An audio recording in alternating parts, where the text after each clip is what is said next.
How to leave a league on Fantasy Premier League. Hey guys, welcome back to our channel. So, in order to leave a league in Fantasy Premier League, you need to first go ahead and open your any web browser on your mobile device. Then, have to go to fantasy.premierleague.com and sign in to your account. Once you're done with that, on the page, click on the More tab section. Now, once you're logged in with your specific account in the website, scroll all the way down and go to Fantasy or any option that you prefer. And from the menu in the top, tap on the Leagues and Cups, that is between transfers and fixtures.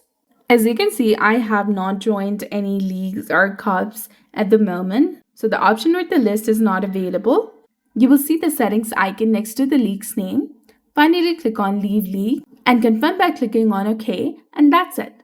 This is how you can go ahead and leave a league in FPL. So if you found this guide helpful, please like, share, and subscribe. Thanks for watching.